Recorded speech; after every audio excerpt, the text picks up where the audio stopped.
Just to give you a little bit more comfort with the social media, because I saw the body language in the room when all this started. Give me a break. What are you talking about? Well, Austin, you joined today on the Google Plus community. I walked in there and saw her joined. And just to give you an example of how it works, she's already exposed to, just by that one click, when she locked in there and I invited her or welcomed her, she is now already exposed to my entire network, my social media platform, which is, and April, you were asking earlier about who's going to follow me on Twitter? You know, everybody said, who's going to follow me? Well, I thought the same thing a few years ago when somebody said, you got to be on Twitter, and I said, Twitter? What's Twitter? And now I've got almost 2,000 followers. Okay. And so, I mean, and I'll explain a little bit more about the power of that here in just a minute. Because once you're on there and you're playing around in the communities, it takes off. Because what you find about the online community is everybody is very, very friendly. It's not like our face-to-face communities today. Some of them aren't very friendly, right? Some of the communities we live in that used to be really, really friendly aren't that friendly anymore because of all the dynamics that are going on around us. But the online community is very, very friendly. And they want to know about you, and they want to connect with you. And so I hear some of these things in the room. Trust me, as you become more comfortable with it, you will become much more, how shall I say, adept at using it. And it's very, very important that you understand why as we move forward. And then I was listening to Khalil saying, well, I don't need any more attention, okay, in his small business, right? You know, so it's not that important to me. I don't need that attention. Well, there will come a time when you will beg for that attention. You will want that attention, okay? And the reason I remember your name is because I had a roommate in college, and his name was Khalil. That's only the second time I've ever seen that name ever. It's Khalil, okay? And so, God, there's so many things. I'm trying to remember everything I wanted to allay your fears as we walk through this next piece. Varick was talking about the nonprofit community, okay? And you and April were interacting around. There's so many resources here. It's so rich here. Well, let me tell you that if you don't take away anything from the next few minutes of what I visit with you about, this is what I want you to focus on. Because this is what the nonprofit community simply still does not understand. Okay? And so let me kind of give you a snapshot of my background and very quickly lead you up to why I have focused primarily on the nonprofit community. I was with Walmart for 27 years. Started out as a stockman pushing shopping carts and retired as VP of HR and training for the company. And so long road, long journey, very rewarding.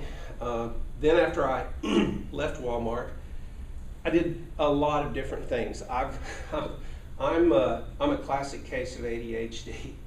I like to do a lot of different things, and it's hard for me to focus on one thing in particular unless it just completely, totally captures me.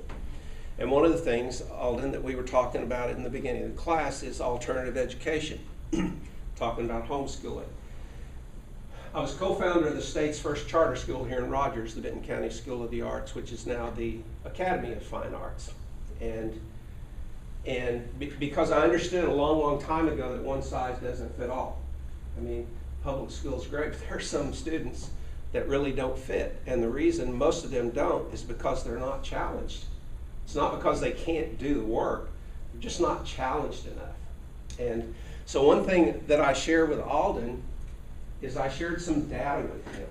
And so the thing that nonprofits don't understand is how to marry the data with the story to tell the wow.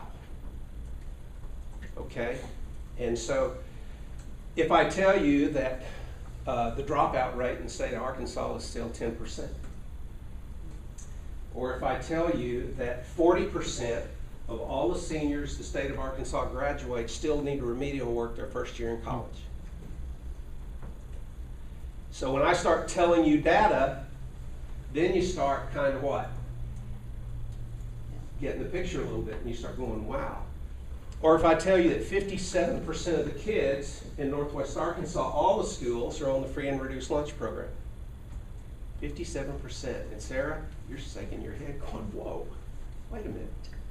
Well, if you haven't had the point of reference or the experience, or you've never been exposed to the stories, or if you've never been exposed to the stories plus the data, then you don't get the real profound impact or the real wow.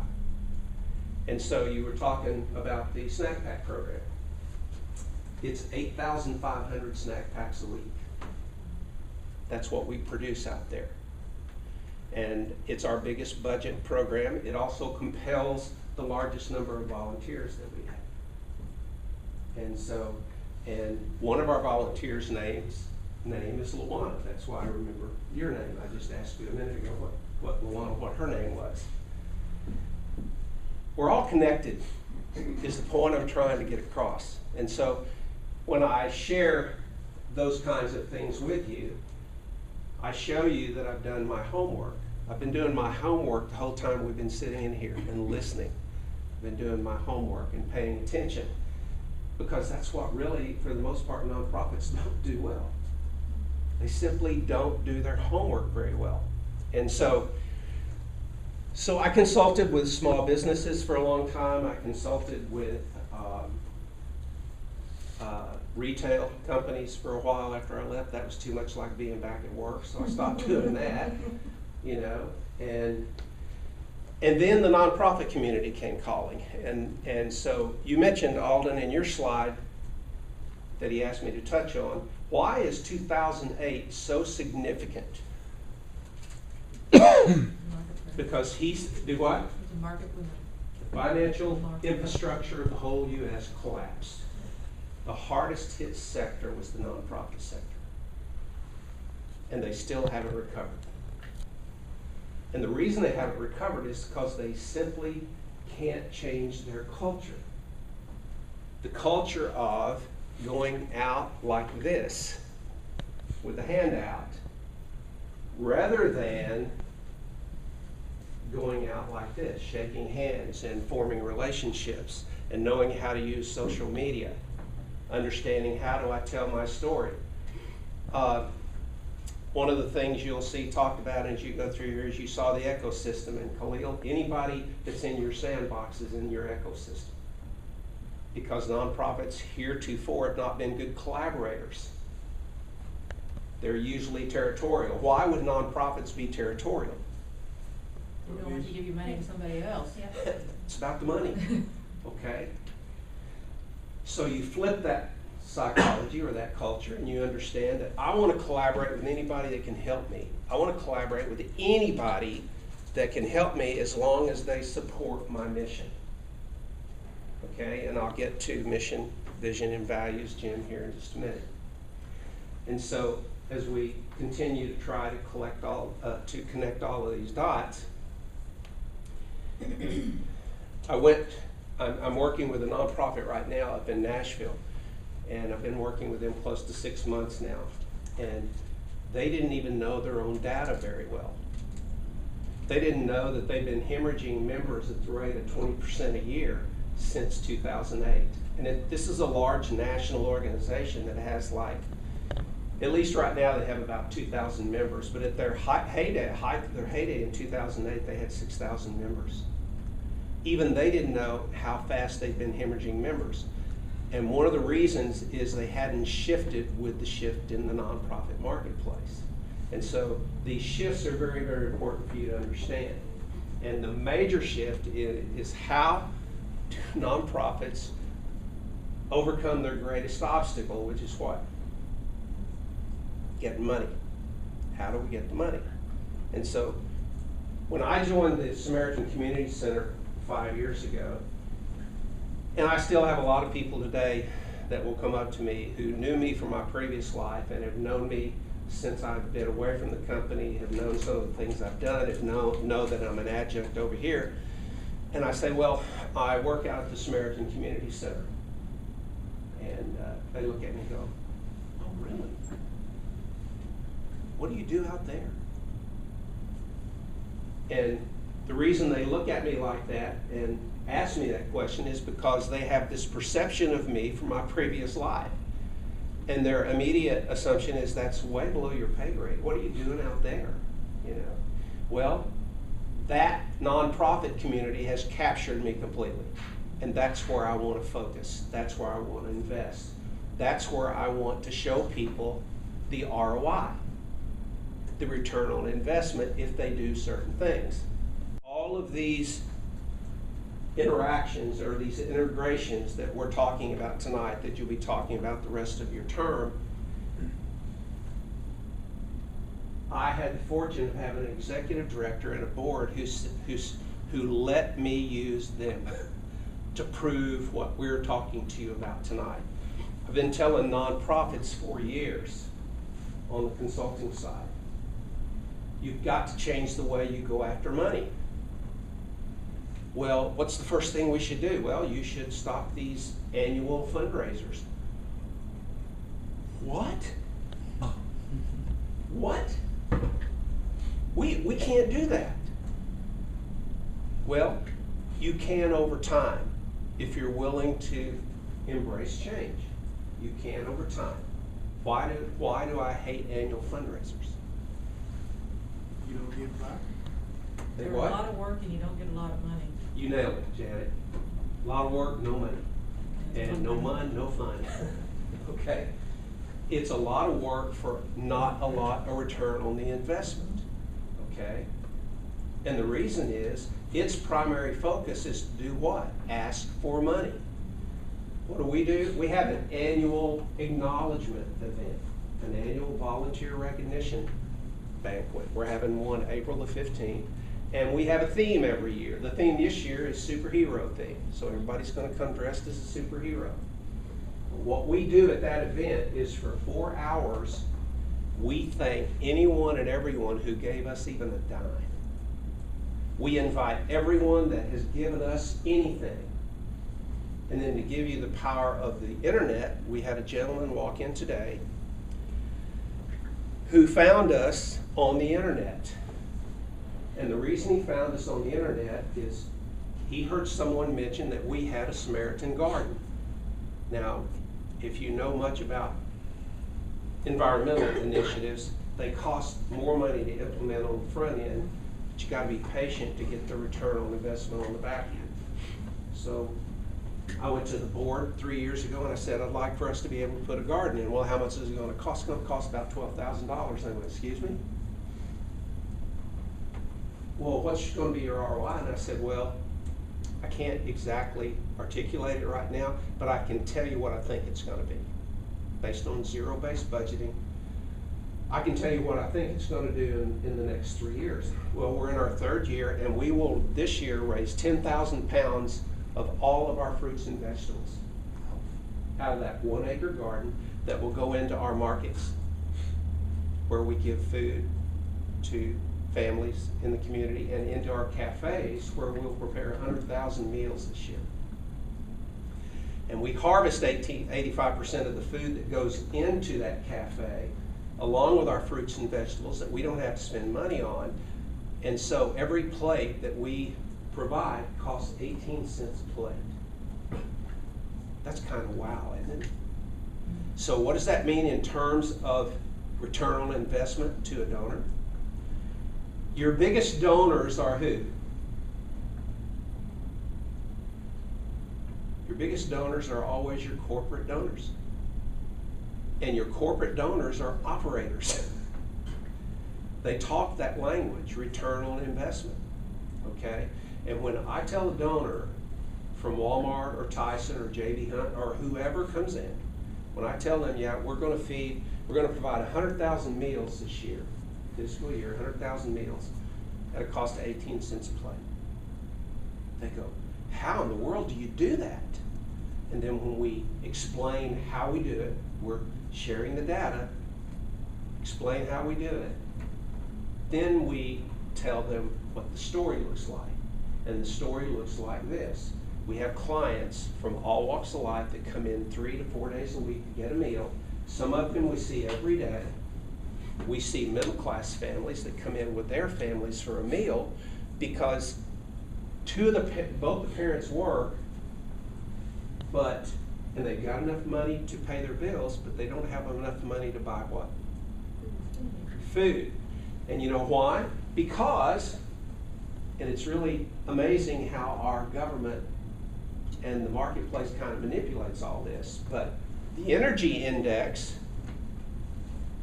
goes down while the consumer food index does what? Goes straight through the roof. I mean, when did you think we'd be paying half again as much for a gallon of milk as we do for a gallon of gas? Do you see what I'm sharing with you? I know the data, and I can weave the data in to tell the story. And when I start talking that kind of language to the donors, I don't care who they are. They go, oh wow, holy cow. And then we show them the story. Jose, yes? Juan. Almost. Juan. Sir. Yes. Yeah, almost. You're good though. I did. Okay. So I volunteer at food banks. Yes. Like NWA Food Bank? Yeah. Mm-hmm. And just kind of odd question, something that I thought of every time I go there. You kind of see the same people over and over again. Yes. You know, you serve them a meal, Yep. they eat, and they leave. Yep. Is there any way that you guys track if they're actually in need of that meal, or it's just kind of like honor systems type of thing? Let me explain it in 2 ways. We don't vet. It's not our mission. Our mission is to serve the hurting and hungry of Northwest Arkansas through a compassionate group of staff and volunteers. That's our mission right there. I'll talk a little bit about how important our mission statement is in just a few minutes, but I just told you what our mission is, okay? And so we don't vet, but we also have a responsibility scripturally, right? Yep. So our 3 core values are to do justly, love humbly, and walk mercy. Where's that from? Micah 6:8. Deal, you'll kill us. Micah 6:8. If I had a Reese's cup, I'd tell you. Micah 6:8. Those are our 3 core values. We keep it simple. Simple, relevant, and compelling. Those 3 rules, those 3 core values, guide everything we do and how we treat everyone, both internally and externally. So I've given you the second part of the cultural platform, the mission statement and the core values. I'll give you the vision here in just a few minutes, okay? And again, I'm still connecting the dots here with you, okay? And so we have people ask us all the time, how do you keep people from gaming the system? And our response is, look, that's not our mission. We're not interested in preventing people from gaming the system. What we are interested in, though, is converting. The conversion. We're interested in as much of that as we possibly can. And so what we've learned is discernment. We know who's gaming us and who isn't. But our hope and prayer is that through the process of our interacting with them and calling them out, we get the same result. We get the very same result. We eventually get where we need to be, and we get them where they need to be. And then the other thing that we do is we understand very clearly, and you need to understand this about the at-risk community. There's clients that come in every day that don't want to be fixed. They don't. They don't want to be fixed. They just want you to do what? Help them temporarily, because this is the way they survive. This is the way they've learned how to live. I would recommend very strongly that you go to Ruby Payne's website. Ruby Payne, R-U-B-Y-P-A-Y-N-E. If you want to understand poverty like you've never understood it before, study Ruby Payne and some of her work and her books on poverty. She gets it in such a big way. The bottom line is people at risk value things differently than we do. I can give a client a choice between $200 worth of free clothes down at the thrift shop, one of our thrift shops, or I can give them a choice between a gift card to Best Buy, a $100 gift card to Best Buy. Which one do you think they're going to take? That's fine. Why? The clothes. That's right. Because they want a phone, okay? Or they want what? Entertainment. Why do they want entertainment above what they really, really need? Distraction. Luxury. You nailed it, Jen. Distraction. They want distraction. Because their life is all about pain and constant depression and constant sorrow. So they are starved for distraction because it eases the pain. So study Ruby Pain. I'm telling you, it'll help you understand a lot more about all of this stuff that we're trying to connect for you here. Okay? And so, one of the things I noticed, and now we're going to dig into the marketing piece a little bit.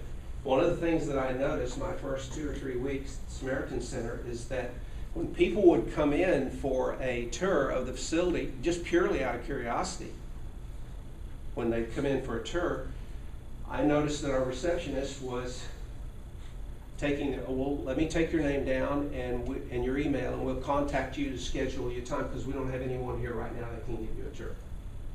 And I'm going, whoa. What's walking out the door? Money, support. Absolutely. Especially if they were curious enough to come in arbitrarily on their own. Because if they leave without the tour, I'm not getting them back. Chances are they're not going to come back. So first thing we had to do is we had to teach everybody how to tell the story. We taught every single program coordinator. We taught our key volunteers, our team leads. We taught anyone who we felt had the capability of doing that tour. We taught them how to do the tour. And that way, anybody walking in out there, they're getting the tour. And when we talk about the importance of the website, I don't carry business cards with me anymore. I say just go to the website. I do it both personally and professionally. I hadn't spent a dime on business cards since the earth cooled. Because I want them to my website. I want them to the Samaritan Community Center website. Okay? Because that's where the content is, and content is king. I want them going there. Okay? And so this gentleman that walked in today, ironically, today, before I came here tonight, I didn't even know I was going to be able to tell you this. He walks in today, he owns a local business here, but he loves gardening. He walked in today and he put a $2,000 check on my desk and said, I want this specifically to go to the garden. And it just so happens we need a new post hole digger, an electric post hole digger that's going to cost about $2,000. And I'm going, hey, Jonathan, go get it. You know, I mean, that's literally, I mean, that would not have happened if we didn't have every single need we needed listed on the website. And guess what? We didn't ask him for money. Okay? If this acknowledgement banquet that we're going to have, we'll have literally 500 people show up that comprise a cross-section of volunteers. They come in every year because they want to be acknowledged. They really do want to be acknowledged. But the one thing they want more than anything is they want to be partnered with a very, very powerful story that supports their mission. That's the power of social media. That's the power of all of these integrations that Jim and Alden are talking to you about. And it's really taking the nonprofit pyramid and turning it upside down. Now, can a nonprofit organization stop that fundraiser immediately overnight? No, because they've been married to it for how long? A long time, okay? But they'll have to work their way out of it. But we love not having to be totally dependent on fundraisers. And we have varying diverse revenue streams. We have our thrift shops, our 2 thrift stores here in Rogers and one in Springdale. They provide 1/3 of our operating revenue. And then we have grants. We have a grant writer full-time Our grants provide another third of our operating revenue. And then corporations, family foundations, because we have a core value out there is we will show up wherever you want us to show up to tell our story. I'm going to be visiting a small church Sunday morning over here in Bentonville that has a membership of about 100 people, just because they ask us to come. I don't care where. If somebody wants us to show up and tell our story, we're going to tell our story, because who knows? Who knows? The main priority is we want to expose our message to as many people as we can. 5 years ago, I found a lot of people in the Northwest Arkansas area that didn't know much about the Samaritan Community Center. It's rare now you'll go anywhere and talk to anyone who doesn't know about the Samaritan Community Center. And you look at all of this, that's why it's very, very important. Now, and it kind of tying this back to mission, vision, values, okay? Everything starts there. This cultural foundation of values and mission and vision, and I give them to you in that order because that's the order in which they should be articulated, because everything comes out of your values. If that's not in place, then you don't have a filter in place through which all of your decisions pass.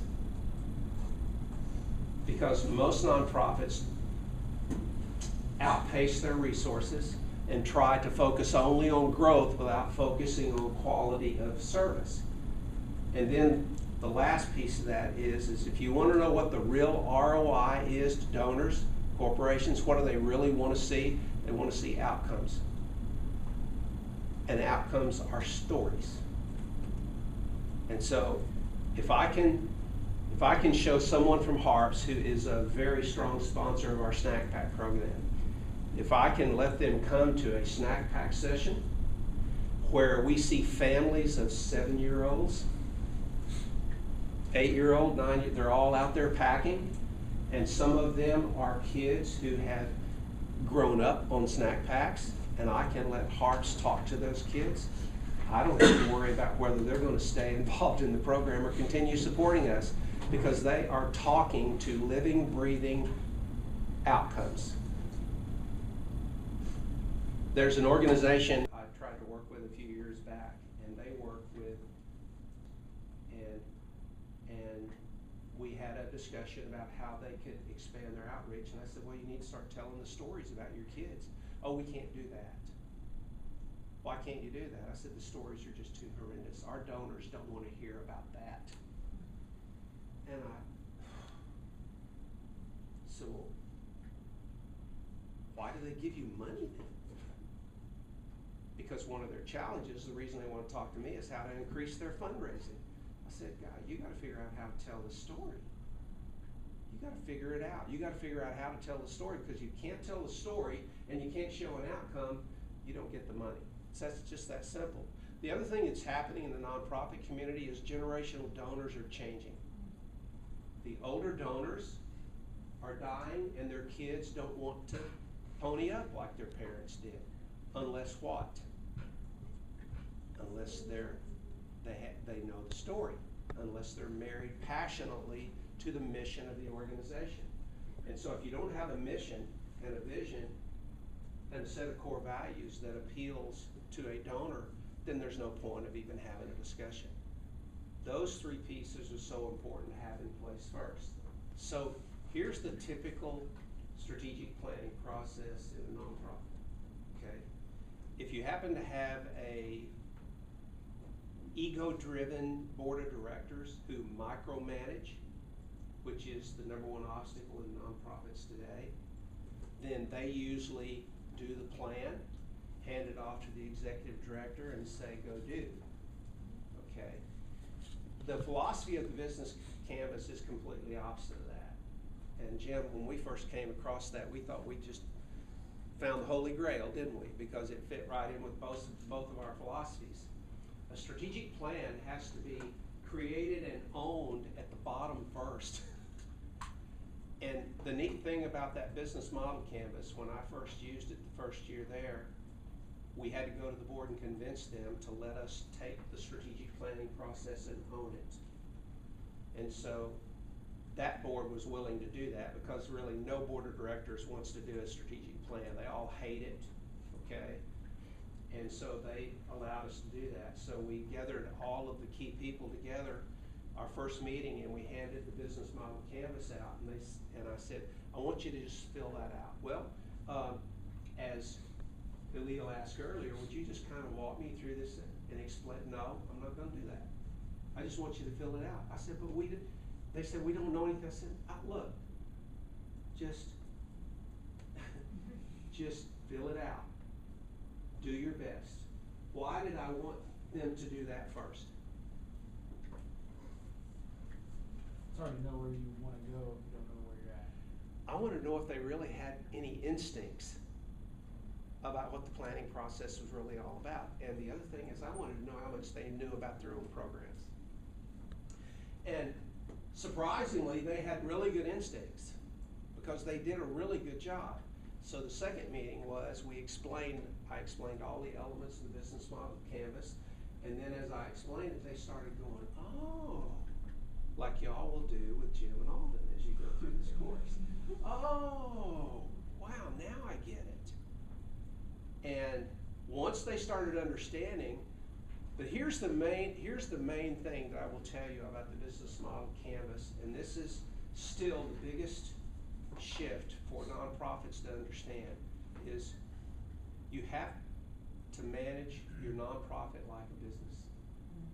You can't manage it like a nonprofit anymore. A way I could say it to appeal to nonprofit, well look, you got to manage it like, you've got to operate it like a business, but you work it like a ministry. Okay? Because the primary obstacles, and when these people that are my peers in my previous life ask me why I'm out there, the nonprofit community needs my skill sets. They need skill sets like Jim's and like Alden's and like yours sitting in this room, because they don't have those skill sets. They don't have business acumen understanding. And here's the one big category they really lack in is understanding what leadership really is. And as Jim and Alden know, I'll go anywhere and talk about leadership any time of day to anybody, because we have a huge leadership gap in this country today, and it's in every institution. And we need to be talking about those things.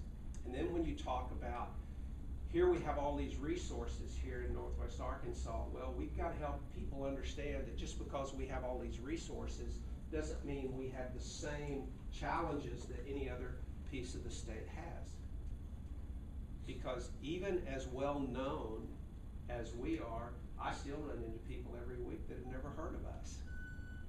Well, that's somebody I need to know about us, because I need them and I need their resources, however little or small or large those resources are. I need them, because isn't it crazy? Isn't it crazy? 30% of the food we produce in this Northwest Arkansas area gets thrown away. I want to harvest as much of that as I possibly can, because there's no reason to throw it away when we have this huge need that's out there. And so awareness, increasing the level of awareness, turning that nonprofit pyramid upside down, helping nonprofits understand the importance of using a tool like the business model canvas. And so we had the second meeting that explained those segments to them. And then they just took off from there. They put the whole strategic plan together, and it all came out of that business model canvas. And if you need some more of those templates to see what that finished product, just holler and I'll send them to you. Okay? Because it's really, really neat how that comes about. And so, that business model canvas has been just amazing. And now every year when we have our strategic planning process, we don't do, and by the way, if anybody tells you you need to do a 3 to 5 year plan, no. The days of 3 to 5 year plans are gone. Why? Things are moving so fast. Marketplace is changing too fast. You can't do that. You gotta look at it every year. You gotta sit down every year at the end of the year. You gotta look at that plan. You gotta drop off one year and you gotta add the next. and you make adjustments as you go, and you review your mission and your vision and your core values every year to make sure they're still the filter that you need in place. And then you're not afraid to make change. The nonprofit community has the highest RC factor of any sector I've ever worked with. Any. That their RC factor is so high. Explain what that is, that acronym. Resistance to change. They say they don't want to change, but they're just like Monk, the obsessive compulsive detective. He was asked one time, you don't like change, do you? He said, oh no, I love change. I just don't like to be around when it happens. Okay? That's the way most of us are. We don't like change unless what? I mean, we don't mind change unless what? Unless, how's it going to affect me? And so it's huge. It's just this resistance to change is still huge in the nonprofit sector. But these are the things that they have to understand and embrace the change. Just like your resistance to social media, it really can make your life easier. We had a class one time where Jim, where we introduced the first Google Plus together to one of my classes, and we had a young couple in there from JBU that was getting ready to graduate, and they were going to be missionaries in Taiwan. And so as a test to them, I asked them, how would you like to be able to raise money for your mission trip without having to come back to the States? What? And now you'll find those two missionaries using Google Plus to raise funding for their being over there, and they're one of the first young couples that have never had to make sabbatical trips back simply for the purpose of raising money, because they've learned how to get their message out and get their story out through Google Plus Hangouts. And now Skype's catching up. Skype has a video platform that I'm telling you is really attractive. And I mean, there's just too many tools out there. You heard Jim mention Blab, okay, and Instagram. I don't use Instagram. I've got an account there. I haven't started using it yet, but I'm going to start using Blab. I like Blab. I remember, if you want to know the power, how I learned the power, the very first video clip that I made and put what I thought was only on my website was called 2 Rocks in a Wagon. And it was just a story that I told, and it was like a 5 to 7 minute video clip. And I had a meeting in Little Rock the following Monday. I had made the video clip on Sunday night, uploaded it to my website, and then I show up at this big meeting in Little Rock, and I walk in, and 2 or 3 people say, hey, you're that 2 Rocks in a Wagon guy. And I'm going, ooh, I just wanted to back out of the room. I couldn't figure out what, hey, look, I just put that on my website. Well, what I didn't understand is that every one of my footprints were connected because it popped up on YouTube. Okay, and Blogger, you're talking about Blogger. Who owns Blogger? Google. Google owns Blogger. So if I put something on my blog, it shows up all over my social media platform. If I Twitter something, it shows up on Facebook. Is that mandatory, or can you choose to take that off? You can choose. But me, I was a novice, but look, I like change. And so I was clicking everything. I went in there and just clicked. When they asked me if I wanted to connect, yeah, click, click, click. I was clicking everything, and then all of a sudden I'm out there the next day and people are going, hey, saw that, and I'm going, ooh, it's scary. It's really scary. It's really, really scary. But see, in my older age, I'm getting bolder and braver, which is scriptural, by the way. Being bold and being brave is scriptural. Look that up. Okay. All right. Any other questions? I have a quick question. You talked earlier about like marrying data with the stories to tell the wow. Yeah. And I imagine that some people are like really good fact collectors and others are really good storytellers. So how do you teach people to be good at both and to marry the two together? Model the way. You have them shadow you. Now look, not everybody's going to do it the way that you do it. I mean, it's not going to happen. And trust me, every time I do the tour, it's a different tour. I mean, because everything's changing. And sometimes, if I'm being really honest about it, I'll throw a number out there, but I don't know if it's real current or not, but it's close enough. I mean, my point is, I want them to get the wow, okay? And I'm not gonna be too far off. I don't wanna be so far out there that I get called out immediately, okay? Like our political candidates are getting called out all the time now, okay? But you just teach people how to do it. You have them follow you. I mean, I did so many tours that first 30 or 40 days, just making sure that, because I knew how important it was. We didn't want people walking in that didn't hear some part of the story. But you just do the best you can showing people how that looks. You model the way for them. And I mean, our people have really picked up on it big time.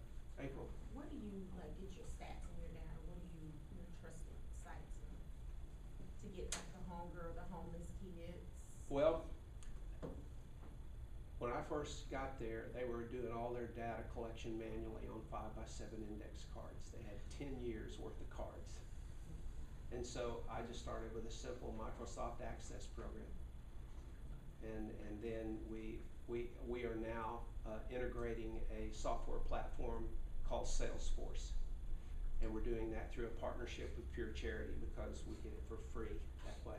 Is that through Tableau? I'm sorry? Is that with Tableau? Salesforce, is that part of the Tableau software? It is. Okay. It's awesome. They had an event just today Yeah. in Baton Rouge. It's awesome. I mean, it will take away all that, any other manual pieces we have left, because I hate paper. If I can't do it on the computer, I don't need to be doing it. I don't like paper.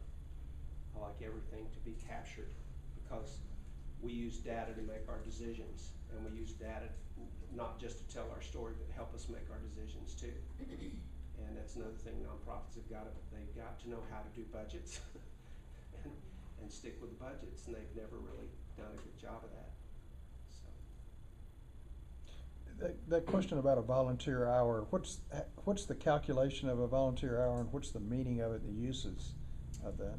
Well, volunteer hours are very, very important to, say, a company like Walmart because they contribute $1,000 from every process group. Are there Walmart folks in here? So you probably know what I'm talking about, right? And so I'm not sure exactly how Walmart calculates it, but I know for every group that comes out and contributes at least 2 to 3 hours, we get a $1,000 VAT check. In our world, those volunteer hours are critical because we use that data and information to fill out grants. And the more outcomes we can report in terms of whatever that data looks like. Like for instance, and we have a lot of state agencies that call us for data. I mean, for instance, we had a 15% increase in senior citizen clients this past year. And that increase is a direct result of the SNAP programs being cut and of them having to spend money on prescriptives and medicine, and they can't afford food. And that's just a small example. But when we can take that data and share that in our grants, I mean, grantors love that because then they know we're keeping up. We're keeping up with our outcomes. We know exactly what we're converting. We know exactly what we're producing in terms of what they require to be able to make a decision to give us money. So it really matters. Is there Yes. competition on what you're doing now? I'm sorry? Is there, do you have competitors or anything like that? We look at every competitor as a collaborator. We had 3 nonprofits visit us this week. Now, you heard Jim mention earlier about the state's Nonprofit Oversight Association, which is the Arkansas Nonprofit Alliance, okay? And I'm the board chair of the organization. I've been with them 3 years now. But guess what? When I first started there, they were in the same shape most nonprofits are today. They had like 300 members today. We're almost up to 1,000 because we've integrated all of these kinds of things we've talked about here tonight into the state's nonprofit association. And so we're expanding membership simply because we communicate with every week. You just can't, and you've got to have a communication protocol in place. And the communication protocol is your social media platform. because that's all of your communication. I mean, everything. It's email, it's brochures, it's your website looking exactly like your brochures, it's your website looking like your emails. It's everywhere they see you, they see that brand. And that's the most important thing about marketing is the brand, is it not? It's the brand and the message behind the brand. And so that's a big, big deal to us because our mission at the Arkansas NonProfit Alliance is to equip nonprofits in the state of Arkansas for collective impact to serve all Arkansans. And so, a mission statement needs to be that simple and that impactful. There's this comedian out there, his language is terrible, but he's a pretty smart guy, Lewis Black, and he says, if you can't tell me what you do in one sentence or less, it's probably illegal.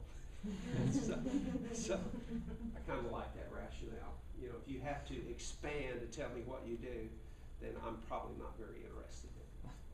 Okay. Max, you mentioned how you've brought Google Hangouts and Skype into your nonprofit alliance in terms of efficiency, attendance, relative to how it was when you were just doing a lot of windshield time. Give you an example. Most nonprofit boards in their bylaws, which haven't been reviewed since the earth cooled, long time, like they will say an acceptable membership participation of their board is 50%. No, I don't want 50% consensus on anything. I want what? If I can get it, I want 100%, okay? And on attendance, I want you there 75% of the time. If you can't be there 75% of the time, why do I need you? But to make that happen, since representatives of the board are from all over the state, and to overcome the obstacle of it was just very, very hard to get members from remote areas of the state in the same place at the same time, we introduced Google Plus Hangouts. So every other month, we meet via Google Plus Hangout. And wow, that has upped member participation, not even beyond just being present, but in the effectiveness of everything we do. Because what really makes a board effective is committee structure, effective working committees. And when you have members that know that they can not only attend via remote, but actually meet as committees via remote, then you've overcome the biggest obstacle you have. Because the bottom line is, board members are what? They're volunteers. They don't get paid. And so they're doing this as a service. And so we want to make that service as easy as possible. Easy as possible. How secure is it? If you got board members talking about stuff, and how secure is all this information? I created a community just for the board, so no one else can join the community. And unless I make it live, no one can listen in. But it is fun to make it live to the members of the Arkansas NonProfit Alliance, because one of our rules is that if a member wants to attend a board meeting, they can. Now, every board of directors has that rule. And so the caveat is we ask members, if you want to attend the board meeting, let us know and we'll include you in the community so they can join in. Because one of the things boards of directors have to get over is they need to be more transparent in the way they conduct their business. And heretofore, they haven't been that way, and much too micro and non-transparent in that effect. So voila, social media. And look, I had to drag them into it, trust me. I mean, they didn't want to do it. And finally I said, look, you got two choices. You can either join the community and up your participation rate, or I'm going to have to ask you to resign from the board because you're not attending the meetings. So that's your choice. And that's a bylaw. That's written into our bylaws, so that they have to make that choice. Well, now they want to have every meeting on remote. And we're not doing that, because you still got to do face-to-face for really, really important discussions. So again, we're back to the social media platform and the importance of it. What else? I have a question. So since Joby, right? Yes. Okay. Meaningful content is difficult for some to create. So do you guys have like I guess explain your process and how you guys create Like, do you have a team that creates the content flow, and I guess how's that cultivated? We have a director of community relations who is a former political consultant. Okay? And we have an assistant director of community relations who is a graduate of John Brown University, who is a really good writer. And then I'm an author and writer. And so we have a team of individuals like that who contribute to that content on a pretty regular basis. And so, because content is king,